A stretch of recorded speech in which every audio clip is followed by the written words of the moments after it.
Osorio, parte del equipo de la Dirección de Infosalud de la Dirección General de Telesalud, Referencia y Urgencias del Ministerio de Salud. El día de hoy nos encontramos en las instalaciones del Hospital Nacional Cayetano Heredia en compañía de la doctora Uriarte. Bueno, empezaremos la telecapacitación programada para el día de hoy, jueves 17 de enero, con el tema alergia a los animales domésticos, perros y gatos, como lo mencioné antes, a cargo de la doctora Silvia Uriarte. Ella es médica especialista en alergología. Bueno, doctora, quedamos atentos a su presentación. Un gusto estar con usted el día de hoy. Muchas gracias. Bueno, el día de hoy vamos a hablar de alergia a nuestros grandes amigos, nuestros brazos derechos, los animales domésticos. Les muestro aquí una foto muy familiar. Como podemos ver, los gatos y los perros son parte de nuestra familia, parte de nuestra casa, parte de algunas personas del trabajo. Y ahora mencionaré muchos detalles que posiblemente conocíamos o no conocíamos, o mitos o leyendas en el mundo de los animales. ¿Quiénes son los animales? ¿Quiénes son los animales domésticos? Son animales de compañía. Cada vez la tendencia de la población es a estar más solteros en adelante. Hombre soltero, mujer soltera, se animan a tener gatitos o perritos en casa. Son parte de la familia, es un hijo, considerado como un hijo más, genera muchos lazos afectivos con sus dueños, y aquí tenemos que tener mucho que ver. Estos lazos afectivos en las personas comúnmente fortalece, aunque no lo creamos, nuestro sistema inmune. Cada vez se ve que el sistema inmunológico se deprime muchas veces con las depresiones que las personas suelen tener. La depresión que ve el psiquiatra y todo ello, y mayor aún, cuando le decimos a un paciente que tiene alergia al gato y al perro, la depresión de retirar al animal o la mascota parte de su familia, pues va a generar la conocido comúnmente como una baja de defensa, por así llamarlo coloquialmente.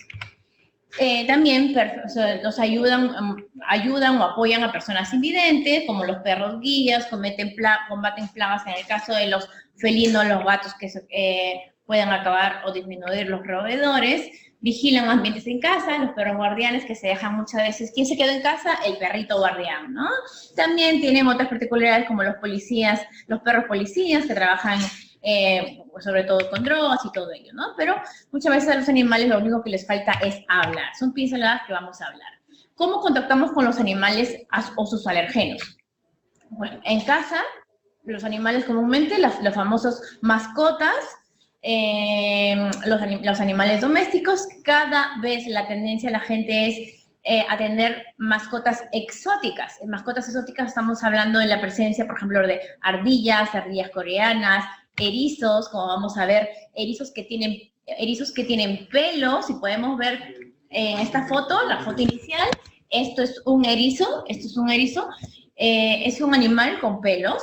Debajo les muestro una ardilla coreana que, aunque no lo crean, algunas personas en algunos países las tienen como mascota.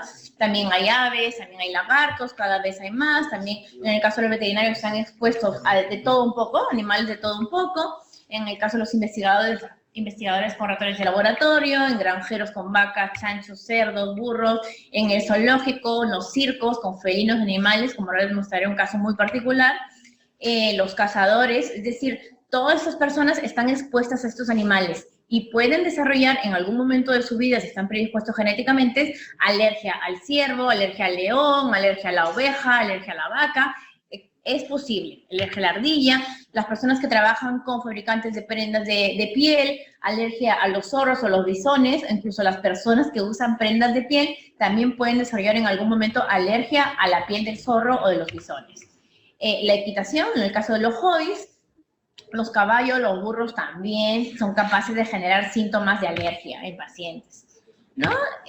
Bueno, aquí les pongo unos artículos publicados recientemente en los últimos años, en los cuales vemos que cada vez se publican más causas como alergia o asma a la ardilla coreana, alergia al hámster siberiano. Es muy particular en el caso del hámster, que es muy diferente un hámster ruso que un Roborovsky u otro tipo de hámster. Son diferentes, tienen alergenos diferentes, se comportan de diferentes maneras los alergenos. También hay alergia cada vez, el hurón es un animal que muchas personas lo pueden haber oído o reconocido, que es un animal campestre, que está en el campo, pues cada vez a los hurones se les está domesticando más, siendo considerado en Estados Unidos el tercer animal en compra de mascotas. Seguido de perros y gatos, a día de hoy cada vez la gente tiene más hurones, por lo tanto se están desarrollando más alergia a los hurones a la hora de exponerse. ¿Ok? Y bueno, y también puede haber asma por gerbo. Todo tipo de animal que tiene pelos o sin pelos puede generar alergia. ¿Por qué digo sin pelos? Porque, por ejemplo, los insectos, hay gusanitos. El gusanito, antes de llegar a ser gusanito, fue una larva. Las larvas son ricas en proteínas. Las personas, al exponerse a larvas, por ejemplo, tuve una vez una paciente que tenía gecos, un tipo de iguanas, y que los alimentaba con unos gusanos que se llaman Tenebrio molitor. Estos Tenebrio molitor, en algunos países, en algunas indicaciones nutricionales, los nutricionistas indican a los físico-culturistas que consuman estos gusanitos porque son ricos en proteínas. Entonces, esta persona daba de comer a sus gecos estas larvas de Tenebrio molitor, y que al paso de los meses, incluso casi un año, empezó a desarrollar una rinitis alérgica a causa de exponerse a estas larvas de esos gusanitos que se llaman Tenebrio monitors. Bueno, en el caso del laboratorio, también los ratones de laboratorio. Aquí esto es un artículo publicado ya hace unos 10 años que un estudio se demostró que casi el 30% de personas que trabajaban en un laboratorio estaban sensibilizados y desarrollaban síntomas de alergia cuando se exponían a los ratones, hámster, conejos de laboratorio. Los tipos de contactos, es muy importante localizar que los animales no solamente basta con que si lo toqué, si le di un beso, si el gato o el perro duerme en mi casa, duerme en mi habitación, no. También existe lo que conocemos como contactos indirectos. Lo que les acabo de mencionar de convivir con los animales, tener el contacto, tocarlo, besar, lo que querramos con los animales, es un contacto directo. Pero no olvidemos que existen los contactos indirectos que son capaces. El contacto indirecto es capaz de transferir de forma pasiva tanto los alergenos de perro y gato a lugares donde no existen gato y perros, conocido como una transferencia pasiva. Como le mencionaba, el contacto directo, pues en la misma habitación, tocándolos, palpándolos. El contacto indirecto, es decir, yo voy a trabajar a una oficina o un ambiente de trabajo en el cual mi compañero de carpeta tiene un gato o tiene un perro. Pues este señor en la prenda de vestir, en la ropa, lleva alergenos de gato y perro, el animal que tenga mascota que tenga en casa. Entonces, al llegar al trabajo, pues el trabajador que no tiene gato ni perro en casa y ya está predispuesto genéticamente a desarrollar síntomas, al exponerse inhalatoriamente a estos alergenos, es posible que pueda desarrollar síntomas alérgicos tanto al gato, al perro, por transferencia pasiva de los alergenos. Por el simple hecho de que el compañero de trabajo en la prenda de vestir, y también se ve mucho en colegios, en autobuses, en servicios de transporte público, que la gente va libremente a sentarse, nadie puede decir que no pueda subir una persona que tenga gato o perro, por supuesto que sí, y va transfiriendo los alergenos que luego se van acumulando y las personas que son sensibles pueden llegar a tener. Yo no tengo gato, no tengo perro, pero mi vecina tiene 3 gatos, pero la del primer piso tiene gatos. ¿Qué pasa? Esos alergenos pueden vuelan, se volatilizan mucho. Entonces, también es parte de un contacto indirecto. Entonces, no solo basta con tener al gato o al perro en casa. O sea, los contactos indirectos hay que tenerlo muy en cuenta. Entonces, bueno, lo que les he mencionado, un reciente artículo ha demostrado que se demostró en una fábrica de unos trabajadores, en el cual han evidenciado que en el caso de los alergenos de gato y perro, como no necesitan alimentarse de otras cosas, como en el caso de los ácaros, basta solo con lavar la prenda de vestir, en este caso se hizo el estudio con prendas de algodón, con lavar con agua, sin detergente y nada, simplemente con agua, para que desaparezcan esos alergenos de las prendas de vestir de las personas que han estado expuestas a alergenos de gato. Bueno, en casa, mencionar que los alergenos de nuestros amigos pueden convertirse en ser nuestros enemigos. ¿Okay? ¿De qué manera? Los síntomas que nos pueden ocasionar son síntomas a nivel nasal, de rinitis alérgica, a nivel conjuntival, una conjuntivitis alérgica, a nivel de vías bronquiales, nos pueden generar asma. El contacto con la saliva del gato o del perro, o incluso estar en ambientes donde ha podido estar el gato previamente o el perro ha podido estar echado, sentado en el sofá de la sala y todo, el entrar en contacto con eso puede generar una urticaria de contacto alérgica, que lo normal es que en cuestión de minutos, cuando sea la exposición, estos síntomas vayan a desaparecer. También hay muchos niños que habitualmente dicen, me despierto en la mañana, he contactado con mi gato, he frotado las manos con las que toqué al gato, los ojos, y posteriormente genera un angina palpebral.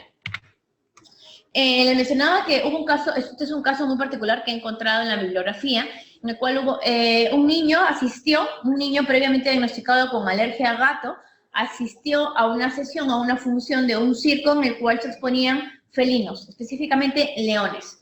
Este niño, en cuestión de minutos, 20 o 30 minutos aproximadamente, me parece que es este caso, el niño empezó a desarrollar síntomas nasales, rinitis, conjuntivitis, le dio a un broncoespasmo, es decir, el niño cursó con una anafilaxia simplemente por inhalar los alergenos, en este caso del león, que se ha comprobado que el alergeno mayoritario del gato también está presente en el alergeno, es parte de uno de los alergenos del león, es decir, tiene reactividad cruzada. Ahora le explicaré qué es reactividad cruzada. Entonces, al final, los felinos provienen de una especie en sí. Estos animales felinos comparten alergenos, y en este caso, este niño que era alérgico al gato fue a una función de circo donde habían leones y cursó con una anafilaxia que requirió asistencia en emergencia con el uso de adrenalina. Característica de los síntomas, muy peculiares a grandes rasgos. Los síntomas, por lo general nasales, en el caso de alergia a animales, a gato y perro, los síntomas son todo el día. ¿Cómo podemos diferenciar cuando un niño o un paciente nos viene contando síntomas nasales? Si el paciente nos dice, mis síntomas son en la mañana y en la noche, por lo general, mi primera sospecha como alergóloga en Perú es que la causa de estos síntomas sea por alergia a los ácaros de polvo. Pero si en vez a eso me dicen, no, doctora, los síntomas son todo el día. ¿Por qué? Porque el niño o el adulto jugó con el perro y la ropa se lleva los alergenos, se va al colegio, se va al trabajo, se va a donde tenga que asistir y se sigue llevando en la ropa a los alergenos del gato y el perro. Entonces, los síntomas suelen ser persistentes a lo largo de todo el día, suelen ser diarios, no varían con el cambio climático, con los cambios de temperatura, puede ser en verano, en invierno, da lo mismo. Como les mencioné, cuando las personas son lamidas por la saliva de los alergenos, porque ahora mencionaré dónde están los alergenos de los gato y perro, puede generar ronchas, puede generar al frotarse los ojos también, como mencioné, angioedema. Entonces, aquí lo que me interesa que se lleven a casa es los síntomas de los ácaros de polvo. Suelen dar síntomas, por lo general, en las mañanas, y en algunas personas por las noches. En el caso de los animales es todo el día, todos los días, a lo largo de todo el año. En el caso de asma, suelen exacerbar los síntomas de asma, suelen darse más por la noche. Ahí sí se confunden un poco con lo de los ácaros de polvo, porque también suelen ser por la noche, incluso por la mañana. Síntomas peculiares. ¿Qué pasa? Como ahora mencionaré, describiré qué cosa es el diagnóstico molecular. Gracias al diagnóstico molecular que se ha conocido y se ha podido desglosar, el gato no solamente tiene un alergeno que que suelen pedirse muchas veces en los paneles de alérgenos, IgE específica a gato, IgE específica a perro. No, a día de hoy estamos en el mundo en el cual ya no nos hemos quedado solamente en saber si el paciente es alérgico a todo al extracto alergénico completo del gato. No, hay que desglosar los alergenos de los gatos. A eso se le llama diagnóstico molecular, un desglose por componentes. Entonces ya sabemos que hay diferentes tipos de alergenos que se van a comportar como alergenos mayores o menores. Mayores son los alergenos que por lo general la mayoría de la población reconoce al hacerse un estudio de un perfil molecular o diagnóstico molecular, como lo querramos llamar. Entonces hemos podido deslindar dos cosas muy importantes en los animales. En el alergeno mayor en el gato se llama FeLD1, que es una uteroglobulina o secretoglobina, que ya mencionaré más adelante, que es de producción mucho en las glándulas sudorípodas y sebáceas. Es decir, por ejemplo, cuando la gata está en celo, esta gata va a incrementar el estímulo de producción a nivel de glándulas sudorípodas o sebáceas de alergeno FeLD1. Por lo tanto, en este caso, al tener más alergenos de FeLD1 en el ambiente, mayor producción, el paciente que es alérgico específicamente, que son la gran mayoría de los alérgicos a gatos, a este alergeno, pues va a estar mayor comprometido, va a tener más sintomatología, van a ser más intensos los síntomas. En el caso del perro hay algo muy peculiar, que es un alergeno que se descubrió hace unos 8 o 10 años aproximadamente, que es el CAN-F5, que es una calecreína prostática, es decir, de producción prostática, por lo general, en el caso de los machos, que con la castración de estos machos va a disminuir la producción. Es verdad que tiene una menor producción en glándulas sudoríparas también, pero por lo general es en sí producción prostática.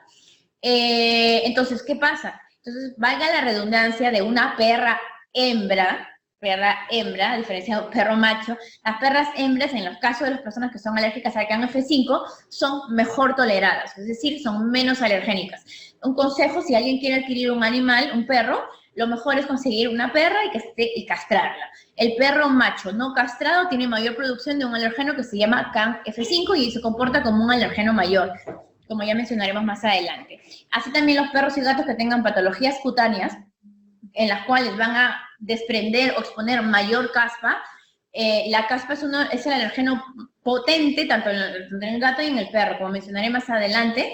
Y los gatos o perros que tengan problemas cutáneos van a aumentar la caspa, van a tener mayor producción, van a haber más alergenos volando en el ambiente de casa y el paciente la va a pasar mucho peor, ¿no? ¿Quiénes ocasionan los síntomas? Muchas personas, y en general la gran mayoría, tanto de personal sanitario como no, creen o creemos en algún momento de las vidas que el alergeno, lo que da alergia tanto del perro como del gato, es el pelo. Dice, el que no tiene pelo no da alergia, el que tiene más pelo tal es por el pelo. Pues esto es un mito, es una mentira. El pelo de los perros y de los gatos, como de cualquier otro animal, el pelo en sí no genera alergia, ¿Quiénes son los causantes de las alergias? La caspa, tanto del perro, del gato, como de cualquier animal peludo. La saliva y la orina. Por eso, cuando yo les digo a mis pacientes, doctora, pero si mi perro no tiene pelo, pero tiene caspa, ¿verdad? Ok, no, pero no tiene caspa. Algunas personas se cierran o se ofuscan y me mencionan, no, tampoco tiene caspa. Ok, ¿existe perro que no tenga saliva o que no tenga orina? Porque cada vez se publican más datos. En el caso de la orina, como les he mencionado, se excreta un alergeno que se llama CAN F5, que es una callicrina prostática que tiene reactividad cruzada con el PCA de los humanos. Y que mencionaré más adelante casos curiosos como la existencia de casos publicados de alergia al semen. Entonces, la orina tiene alergenos de por sí. La saliva, hace unos años, todavía no están identificados, pero ya se han reconocido 4 alergenos en la saliva de los perros. Los suecos investigan mucho, los grupos de los suecos, fue hace como 3 años que publicaron este artículo. Entonces, si un perro o un gato, es decir, que no existe, que no tenga saliva, que no tenga orina, pues tiene la capacidad de ser verdaderamente un perro o un gato que no genera alergia. Pero mientras que los animales es un ser humano, por lo tanto tiene que tener saliva y tiene que tener orina, entonces tiene capacidad de generar alergia. Vuelvo encarecidamente a decir, el pelo de los animales no genera alergia de por sí. Es la caspa, la saliva y la orina. Es verdad que la mayor producción o la mayor cantidad de alergenos es en caspa. Pero, ¿qué pasa con el pelo de los gatos y los perros? Si de por sí no generan alergia. El pelo del perro o del gato, ¿qué carga? Carga los ácaros de polvo. ¿Por qué? Porque los ácaros de polvo, ¿de qué se alimentan? Se alimentan de las escamas que desprendemos, tanto los humanos como los animales peludos. Entonces, para los ácaros de polvo, estar en el pelo de los perros o los gatos es el lugar predilecto porque les está garantizando alimentación, ¿no? Entonces, ellos necesitan, como la ley de la supervivencia, necesitan sobrevivir. Entonces, ¿qué pasa con los pelos del gato y el perro? En este caso carga los ácaros de polvo y es por ese mecanismo que el pelo sí puede generar alergia, pero no por el pelo en sí, sino por lo que lleva encima. Entonces, los consejos que se dan en el caso de las personas que tienen perros y gatos es bañarlos de forma constante, ¿no? Que posiblemente para la piel de ellos les genera problemas, pero para nosotros, que somos los que nos afectamos con los síntomas de alergia, nos beneficiaría. Entonces, muchas veces los pacientes dicen, no, diferencian el perro que tiene pelo corto o el que tiene pelo largo y tal. La conclusión es la siguiente, el perro que tiene, un perro con pelo largo expone menos la caspa. ¿Qué es lo que genera más síntomas? La caspa. Si verdaderamente el paciente es únicamente alérgico a la caspa del perro, esa caspa va a estar cubierta. Pero si el paciente aparte es alérgico a los ácaros de polvo, ese pelo largo va a favorecer que haya más ácaros de polvo. Entonces, el paciente puede tener síntomas de rinitis, conjuntivitis, asma al exponerse a su perro y a su gato, no por alergia a ellos, de por sí, sino porque ya tiene previamente una alergia a los ácaros de polvo, los cuales el perro o el gato está cargando sobre él. ¿Ok? Entonces, el perro que tiene poco pelo quiere decir expone más su caspa. Por lo tanto, las personas que están sensibilizadas a los alergenos que suelen estar en la caspa, van a tener mayor sintomatología, ¿no? Entonces, la existencia del perro o gato sin pelo que no genera alergia es un mito. El cuento que le hicieron al señor Obama que le hicieron a regalar sus hijas al perro porque eran alérgicas al perro, pues esto es un mito. No existe el perro y gato que no dé alergia. No existe. Lamentablemente para la comunidad felina y perruna. Entonces, como les he mencionado, los alergenos de gato, perro y tanto de caballo están desglosados. Existen muchos tipos de familias de alergenos que tienen los animales y que comparten entre ellos, o sea, entre las especies tienen y van a generar reactividad cruzada. ¿Qué significa reactividad cruzada en forma clínica? Por ejemplo, yo tengo un perro en casa, pero nunca he tenido un contacto con gatos, ni con caballos, ni con conejos. Claro, pero yo ya me sensibilicé, yo tengo alergia a los alergenos de mi perrito. Entonces yo me expongo en otro momento, en otro ambiente, en otra casa, al gato, al erizo de cualquier otra persona, a la vaca, al caballo. Es posible que pueda generar síntomas por un tema de reactividad cruzada. Las familias de alergenos que generan mayor reactividad cruzada se llaman lipocalinas y las albúminas. Por eso existen muchos síndromes de reactividad cruzada. Por ejemplo, hay personas que tienen alergia al gato y luego desarrollan alergia alimentaria al ingerir la carne de cerdo, de chancho. ¿Por qué? Porque tienen mucha compatibilidad con mucha reactividad cruzada entre las albúminas. Es más, hay un alto reconocimiento. Entonces, hay muchos síndromes. Si me pusiera a hablar de los síndromes que existen de reactividad cruzada, posiblemente me tiraría toda la tarde, ¿no? Entonces, mencionar que existen otro tipo de familias. Otro tipo de la calicarina prostática, recordemos que es de producción prostática en los perros, sobre todo se da en los machos no castrados. Diagnóstico molecular, bueno, si lo queremos leer, se los dejo aquí unas pinceladas de lo que significa el diagnóstico molecular, que nos ha llevado a ver esta gráfica. Por ejemplo, la familia de lipocalinas, todos estos animales que podemos ver comparten un grupo de familias que se llaman lipocalinas, y entre ellos, si yo desarrollo alergia al cuy que crío, es posible que tengo mayor posibilidad de que si me ponga un conejo o un gato, por reactividad cruzada, en el caso de las lipocalinas, haya un reconocimiento similar de esas lipocalinas y genere síntomas más adelante sin necesidad de yo haber vivido con un perro o con un gato, ¿no? Bueno, acá están las funciones de estos alergenos recomendados del gato y perro, que pasaré a detallar un estudio que realicé hace unos años, en el cual resumí datos de a qué función proteica tienen estos alergenos recombinantes, los pesos moleculares que tienen, qué porcentaje de la población, en este caso de alérgicos a gato, están sensibilizados al alergeno FeLD1, por eso es conocido como su alergeno mayor. ¿Y dónde se encuentra? El alergeno mayor del gato se produce en las glándulas sebáceas, glándulas salivares sublinguales, como glándulas anales. No solo está en el pelo, como todos queremos, vuelvo a insistir, en la caspa, ¿no? Y el pelo, las glándulas salivales que producen, luego el gato, ¿qué hace? Se lame la piel, se lame porque ellos mismos se bañan, se lame y se rocea textualmente más alergenos producidos en la boca, en la piel, o sea, se exponen más. Y en el caso de los perros, existen dos alergenos recombinantes mayores, que se llaman CAN-F1, que es un tipo de lipocalina, y el CAN-F5, que es la proteína de producción prostática, que es hasta en el 70% de personas pueden tener alergia a este alergeno de producción prostática, y se observa en la orina.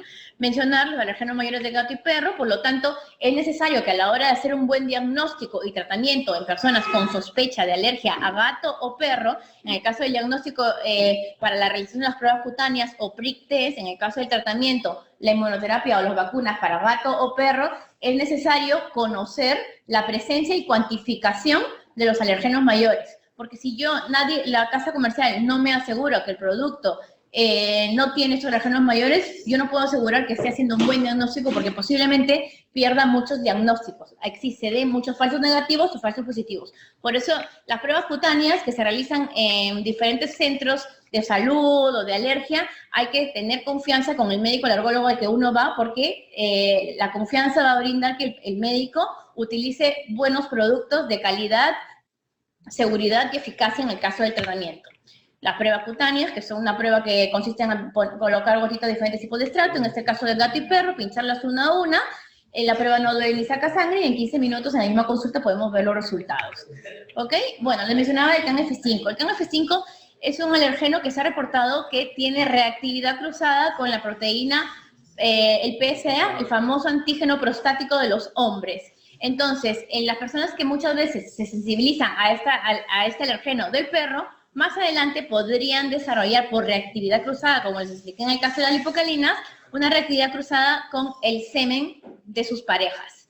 Entonces, son casos peculiares, pero se los muestro. Si tienen tiempo, revisen la bibliografía. Y son casos muy anecdóticos que posiblemente no los conocían, ¿no? Entonces, en los alergenos del perro es muy importante saber si está presente, como les mencionaba, en las pruebas cutáneas. Este es un estudio que realicé existen pacientes que solo tienen alergia a ese alergeno que se llama CANF5. Existen pacientes que solo tienen alergia a eso. Si yo testo a este paciente con pruebas cutáneas y ese alergeno y este producto no tiene CANF5, desde luego yo no voy a detectar ni cazar a mi paciente. Si yo trato a mi paciente con una vacuna que no tenga este alergeno, siendo solo alérgico a este alergeno, tampoco estoy haciendo bien, no estoy tratando adecuadamente a mi paciente. Bueno, mencionarles que así como existen calidades de pasta de dientes, calidades de jabones, calidades de todo en la vida, también existen calidades en los productos que se usan para hacer diagnóstico y tratamiento. Este es un estudio que yo realicé, son unos datos que se encuentran en la Sociedad Española de Alergia e Inmunología, datos de la guía de inmunoterapia, en la cual podemos ver que diferentes inmunoterapias, inclusive de la misma propia casa comercial, tienen diferentes concentraciones. Y la concentración, en el caso del tratamiento de la inmunoterapia con alergenos, es necesaria tener concentraciones altas. En el caso del perro necesitamos concentraciones de mayor de 15 microgramos de mililitros del alergeno mayor que Acifel D1. Entonces, bueno, el diagnóstico molecular también nos ayuda a predecir qué tipo de evolución puede tener la rinitis o el asma, qué severidad va a tener, si va a ser muy severa, si va a ser leve, moderada. Este es un estudio que realicé también en epitelios hace unos pocos años, en el cual pude observar que, por ejemplo, el alergeno de perro de CANF5 está asociado, en el caso de personas que tienen rinitis alérgica a perro, a persistencia y a severidad de síntomas. Y así sucesivamente. Para eso nos ayuda el diagnóstico molecular. Los dejo aquí para que detalle, comparto los datos con ustedes. Esto es un resumen de diferentes estudios que existen a día de hoy en alergia a animales, realizando diagnóstico molecular, en el cual uno puede predecir si va a tener una mejor o peor evolución en el caso de dermatitis atópica, incluso a asma o rinitis. Bueno, son datos que los pueden leer ya más adelante. Respecto al tratamiento, lo más importante, las medidas de evitación, el tratamiento de una rinitis, conjuntivitis o asma alérgica tiene 3 parámetros, como yo siempre le digo a mi paciente. Uno son las medidas ambientales, en este caso retirar la mascota. Ojo a tener en cuenta que aquí el retirar la mascota, yo retiro la mascota hoy día 17 de enero, 2019, mañana 18 de enero yo ya no debo tener síntomas. Pues mentira. El hecho de retirar a la mascota de casa no asegura la pronta mejoría, o lo menos si se ha estudiado hace muchos años que a lo largo de unos 12 meses los alergenos, tanto de perro y gato, se quedan aerovagantes en el ambiente de casa. Es decir, retirar, que se murió el gato, se murió el perro, retiré y tal, no significa que vaya a mejorar a los días.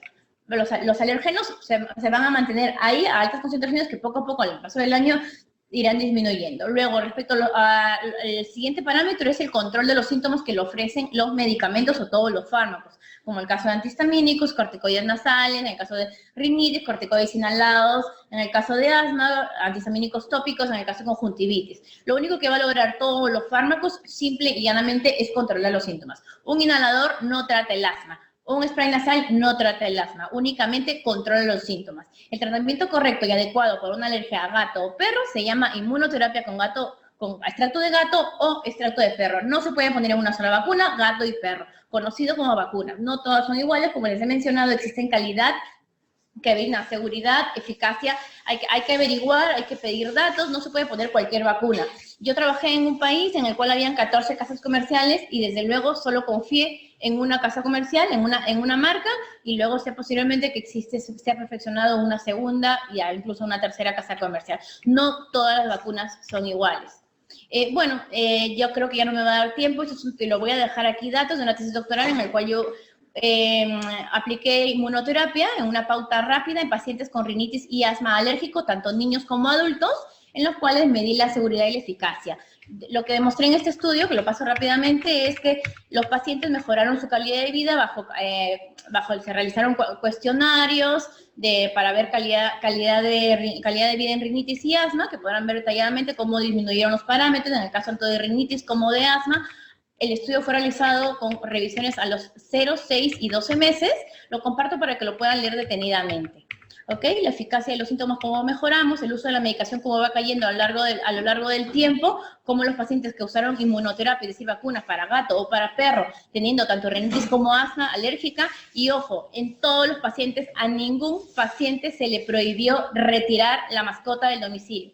Todos los pacientes a lo largo del año de tratamiento siguieron viviendo y conviviendo con sus animales. No se les retiró. La inmunoterapia fue muy efectiva, mejoró mucho en los pacientes. Se comprobó que la inmunoterapia a gato era superior a la de perro, porque como podrán ver en las tablas de concentraciones, los alergenos de gato están muy bien cuantificados a altas concentraciones, casi 5 veces más que las concentraciones de perro, porque posiblemente no ha habido muchos estudios con inmunoterapia a perro, pero la vacuna de gato notoriamente es mejor que la de perro, y la de caballo es estupendísima, ¿no? Y los parámetros que se midieron y cómo variaron, si tuvieron relevancia estadísticamente significativa.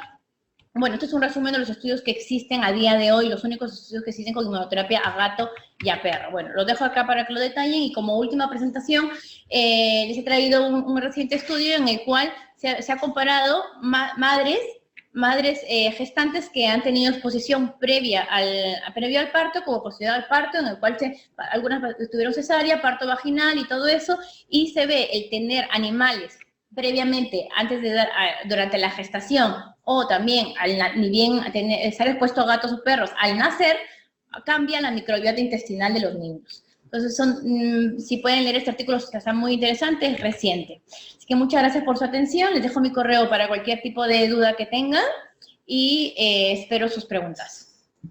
El hecho de retirar tanto al gato o al perro de la casa, de la vivienda, habitación, como queramos llamarlo, no implica que voy a tener una mejoría al día siguiente, una pronta mejoría en una semana, en un mes, no. Porque a menos que hagamos una limpieza extrema de esas casas comerciales que aspiran, que limpian el ambiente, que implica costos y todo ello, a pesar de eso no llegan a ser tan efectivos. Está más que demostrado hace bastantes años que lo que pasa es que los alergenos de gato, en el caso del gato, son muy pequeños, o sea, son extremadamente pequeños, tienen un bajo peso molecular, sobre todo el alergeno mayor, que es el FeND1, como ahí podrán valorar luego en la tabla los pesos moleculares que tienen los diferentes alergenos de gato o de perro. Se quedan volátiles flotando en el ambiente, y al hecho de que el animal sea retirado o se muera, insisto, no va a generar una mejoría pronta. Por los alergenos se van a quedar, pueden quedarse incluso hasta por un año en la casa.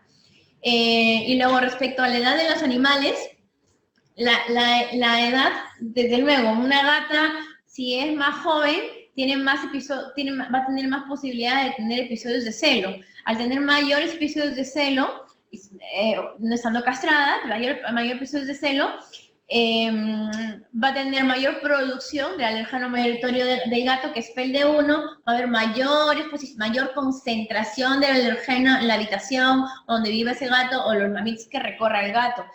Y no olvidar los contactos indirectos, que son muy importantes. O sea, yo puedo decir, yo no tengo gato, no tengo perro, pero estornudo y tal. Luego, habiendo una buena anamnesis, una buena historia, descubrimos que el compañero de trabajo tiene un gato y se sientan súper cerca, bastante cerca, perdón, y por estos contactos indirectos, la persona que está predispuesta genéticamente es capaz de desarrollar rinitis, conjuntivitis o asma alérgica por gatos o perros, o cualquier tipo de animales con pelos, ¿no? Como mencionaba, cada vez el animal que se está volviendo más de moda, ahora la redundancia, es los hurones, que anteriormente lo hablaba con mi padre hace una temporada, y me decía que en su pueblo, pues los hurones se comían a las gallinas y todo lo demás, pero bueno, ahora los hurones son parte de la familia en muchos hogares. Entonces, volviendo a la pregunta de la edad de los animales, una gata joven tiene más episodios de celos, por tanto va a exponer más alérgenos de FeLD1. Pero también la antigüedad de algunos animales hace que tengan mayor propensión a patologías cutáneas, dermatitis atópica. Algunos perros tienen hipotiroidismo, tienen más piel seca, desprenden más caspa, por lo tanto, aumentamos la concentración de alergenos en el ambiente donde vive el animal. Respecto a la enfermedad de arañazo de gato, no tiene una base que sea alérgica, entonces no tiene en realidad ninguna correlación. la enfermedad de arañazo del gato. Luego, los arañazos de los gatos sí pueden generar urticarias de contacto. Es decir, como mencionaba, los gatos producen en sus glándulas salivales alergenos, el alergeno FeLD1, y cada vez se descubren más alergenos, el FeLD7, FeLD8, la producción de las glándulas de Bob-Ebner, las cistatinas, otros tipos de alergenos, mayor producción, mayor exposición, mayor sensibilización. Cada vez se descubre más gracias al diagnóstico molecular de los animales. Entonces, el gatito produce en sus glándulas salivares, se lame por ahí, por las uñas, araña al dueño, al amo, a quien quiera aruñar, y el contacto con estos alergenos es capaz de producir una urticaria de contacto alérgica.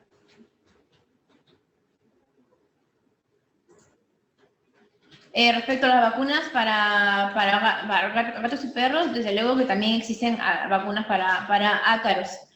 Sí existen. Lamentablemente se han difundido algunas vacunas de dudosa procedencia, así que insisto en la población que cada vez que si van a recibir un tratamiento de inmunoterapia de vacunas, que le exijan, por así decirlo, a su médico tratante, que les comente qué tipo de vacuna es, el nombre de su vacuna, que sepan a qué alergeno se les está vacunando. No se puede vacunar, no se puede colocar en una vacuna más de 3 alergenos.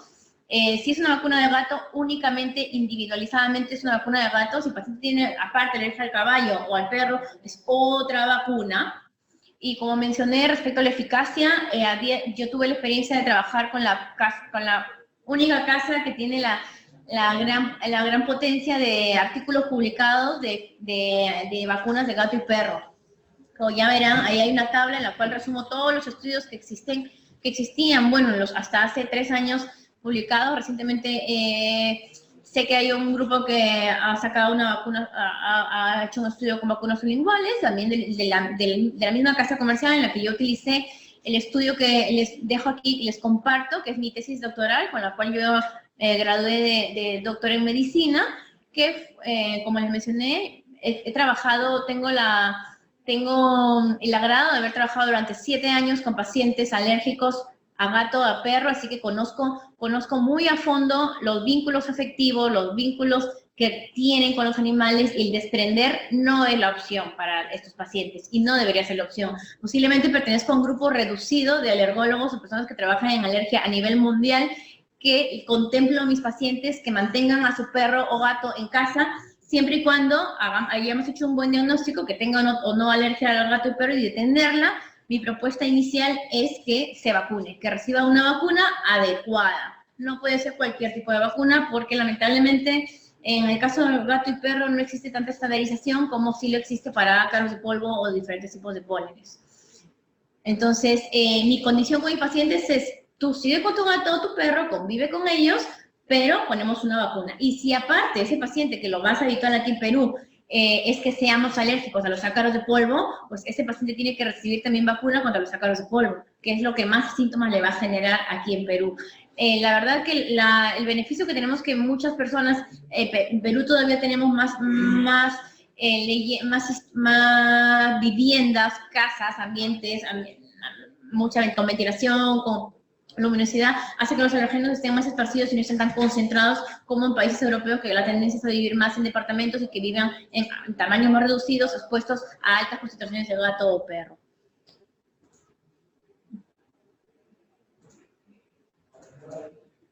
En cuanto a la higiene y limpieza en el hogar, si tenemos gato y perro, tenemos niños con alta posibilidad de desarrollar cuadros alérgicos, lo que deberíamos hacer es disminuir sus alergenos. ¿De qué manera? Aspirando todos los rincones en casa. Los alergenos de gato, sobre todo, son muy pequeñitos, se meten en lugares donde menos podemos imaginar, están por ahí volando, vagando. Entonces, medidas de evitación: bañar al gato, bañar al perro de forma constante.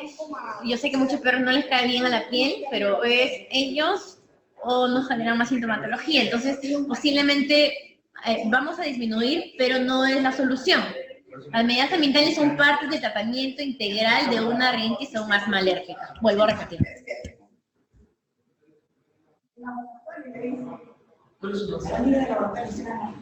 El conejo se comporta tan igual como un gato o como un perro. Existe a día de hoy una vacuna de conejo, pero la verdad es que no ha dado no ha dado tan buenos resultados, no se ven buenos resultados. Y sí, el conejo, al igual que el gato y el perro, los alergenos del conejo están en la caspa, en la saliva y en la orina. O sea, son las 3 fuentes mayores de alergenos de animales con pelo, ¿no? O sea, tuve un caso de un paciente que tenía alergia a conejo, a gato, perro, le estábamos vacunando contra gato y perro, y claro, como era muy amante de los animales, me planteó de que se podía tener un erizo. Como les he mencionado, les he mostrado una foto de un erizo. El erizo en su carita tiene pelos, tiene producción de caspa también, entonces también es capaz de generar rinitis, asma alérgica por erizo. Entonces el conejo se comporta tan igual como los alergenos del gato y del perro. Y sí puede generar asma, puede generar rinitis, puede generar conjuntivitis, puede generar urticaria, puede generar angioedema. Tengo una niña aquí en el hospital que genera angioedema después de que toca al conejo, se juega con su conejo, se frota los ojos y se hincha. El diagnóstico molecular para animales, sí, el diagnóstico molecular ideal es Immunocap e ISAC, pero desgraciadamente no lo disponemos en el país, no hay. Hay Immunocap, sí, para alergeno de gato, hay Immunocap para alergeno de perro. Existe un centro que tiene el Immunocap, sí existe, no hacen ISAC. ISAC es el microarray, que es muchos alergenos a la vez, con muy poca sangre. Entonces, sinceramente, yo para hacer un Immunocap de caspa de gato o un Immunocap de caspa de perro, no me compensa que el paciente pague el costo que tiene, que es un costo bastante elevado acá, al no ser tan frecuente su uso, versus las pruebas cutáneas. Las pruebas cutáneas tienen alta sensibilidad y especificidad versus el Immunocap. Entonces, no me compensa hacer un diagnóstico, un Immunocap a caspa de gato o caspa de perro, para nada. O sea, me es tan válido o más las pruebas cutáneas. El diagnóstico molecular lo realizaría si yo quiero ver si el paciente tiene CAN-F1, CAN-F5, si está sensibilizado a FeLD2. En el caso se ha visto que los niños que están sensibilizados a alergenos de tipo albúmina de gato tienen un peor pronóstico para dermatitis atópica. Sí, ya está más que comprobado, sobre todo, bueno, la verdad es verdad que esos estudios se han hecho en poblaciones europeas. No tenemos ningún estudio de diagnóstico molecular en poblaciones latinoamericanas hasta el día de hoy. Los costos son elevados, sinceramente, pero bueno, no pierdo la esperanza que algún día podemos trabajar y hacer un buen diagnóstico detallado y específicamente a nuestros pacientes que tengan alergia respiratoria, sea ácaros, animales, perros o que tengan alergias alimentarias. Es lo ideal y espero que pronto lo tengamos en el país y esté al alcance de la gran mayoría de personas.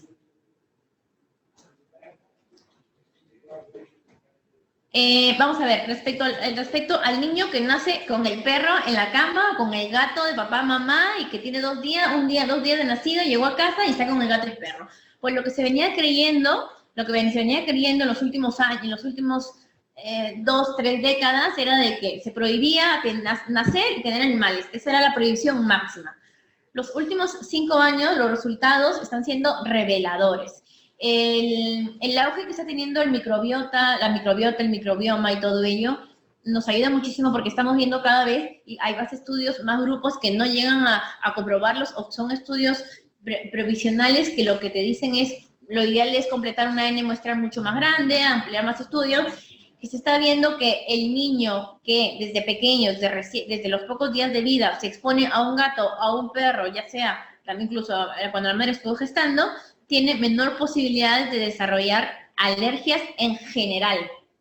¿Por qué? Porque los alérgenos de gato o perro, aparentemente bacterias de gato o perro se transfieren por alguna manera, entran en contacto con el niño y la microbiota intestinal de los niños cambia totalmente. Un niño que nace con animales a día de hoy se ha visto que tiene una microbiota totalmente diferente a un niño que nace sin animales. ¿Y qué pasa? Este niño que nace sin animales, que cada vez los tenemos más limpieza, más burbuja, la famosa teoría de la higiene, cada vez un mundo más desarrollado, más limpieza y todo eso, hace que los niños estén menos expuestas a bacterias, a toxinas, que su sistema inmunológico esté durmiendo, no como anteriormente los niños de campo y todo se exponían a toxinas, bacterias y el sistema inmunológico se despertaba muy temprano. Y pues lo que pasa ahora, se despierta muy tarde, se queda dormido el sistema inmunológico y más adelante se incluyen nuevos alergenos y que es ahí cuando el niño o el adulto o el adulto tal empieza a desarrollar síntomas alérgicos, ya sea de manera respiratoria o en alimentos, diferentes tipos de alergias. Un adulto que cría por primera vez, un adulto que por primera vez cría a un perro tiene mayor o menor posibilidad de desarrollar alergia. Esto va a depender de la predisposición genética, que desde luego no sabemos si una persona ha nacido predispuestamente o no. Hay personas que tienen 40 años y durante los 0 a 40 años no han desarrollado ningún tipo de alergia, no han tenido alergias respiratorias a ácaros, a alimentos, ni a medicamentos, no. Y con 40 años empiezan a tomar algún medicamento, desarrollan alguna reacción alérgica o empiezan a convivir con animales y empiezan a tener síntomas alérgicos.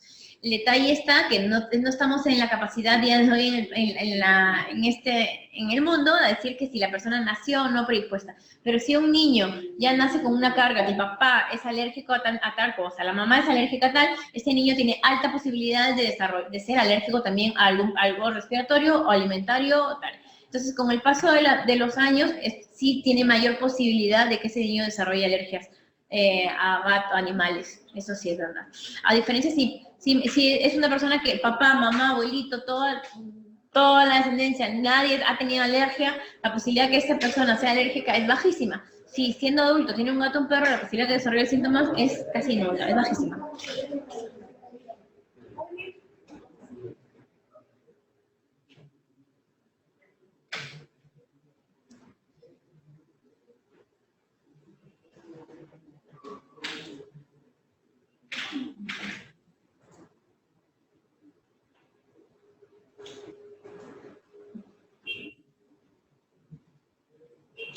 Bueno, y si otro dato importante es decir que si conocen algún veterinario o algún conocido familiar, la verdad es que la solución no está en lo más fácil, lo más común. Yo he sido una persona alérgica, he tenido asma alérgica por ácaros de polvo y todo, y he nacido con el mito diciéndome no puede tener perro, no puede tener gato y todo eso, pero si hubiera sabido que el perro o el gato lo podríamos bañar de forma constante y disminuir la exposición a los ácaros de polvo, posiblemente me hubieran llamado a tener una mascota cuando era en mi infancia, pero no lo tuve. Y a muchos niños se les prohíbe. La verdad es que los lazos afectivos que generan unión entre hermanos, generan unión entre parejas, el tener un gato, un perro en común, se comporta como un miembro normal de la familia. Los lazos afectivos fortalecen mucho el sistema inmunológico, aunque muchas personas no lo quieran creer. El tener una depresión de fondo y todo eso, a tener un animal, hace que esta depresión a largo plazo vaya desapareciendo, vaya mejorando el estado de ánimo y se fortalezca el sistema inmune. Respecto a alergia a animales y mariscos, no existe. No existe relación entre alergia a animales y mariscos, no existe.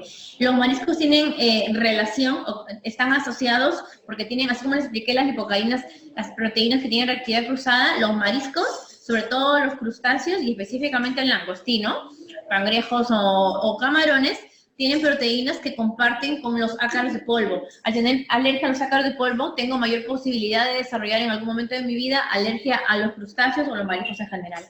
Los mariscos menos alergénicos son los bivalvos, es decir, las conchas de abanico, las conchas negras, todos los que son conchas. Si he podido responder alguna de las dudas, bueno, les dejo la presentación, les comparto los datos de mi tesis doctoral, que con mucho cariño se las transmito, porque considero que durante 7 años pude ayudar no están aquí recopilados todos los pacientes, pero aproximadamente conocí más de 400 historias de pacientes con rinitis o asma alérgicas por gato o perro.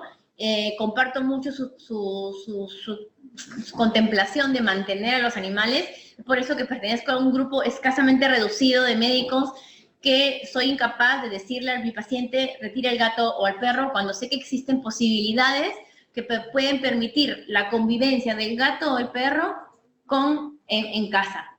Es verdad que aquí en Perú tenemos un plus que son los ácaros de polvo, pero mientras que un paciente podría vacunarse contra los ácaros de polvo y contra el gato con una muy buena vacuna, pues la mejoría va a ser excelente, el animal se podría quedar en casa, los lazos afectivos se fortalecerían mucho en casa y nunca, como mencioné, he crecido con la frase que decía el doctor cuando yo era niña: no perros, no gatos, eliminen al gato, tiene asma, no puede tener animales. Es verdad que tener asma predispone a que los ácaros de polvo sean los causantes de este asma, lo principal, y que los gatos y los perros lleven en sus pelos a los ácaros de polvo, pero si tenemos aseo, limpieza, planteamos un buen control de los síntomas y aparte nos planteamos una vacuna contra gato o perro, pues otra sería la historia, ¿no? Más preguntas, les dejo aquí los datos, les dejo mi correo para si tienen alguna duda y por favor si tienen alguna persona coméntenle que existen opciones, vuelvo a insistir, no nos cerremos a no tener animales, llegan a ser parte de nuestra familia, se les tiene mucho cariño. He tenido, como les he mencionado, muchos casos de hermanos que se peleaban o qué sé yo, niños tal, el tener el gato en casa ha sido lazos entre ellos, muchas cosas. Así que quedo atenta a sus comentarios, a los correos que me puedan enviar o dudas que puedan tener. Les dejo aquí mi presentación. Muchas gracias. Hasta luego.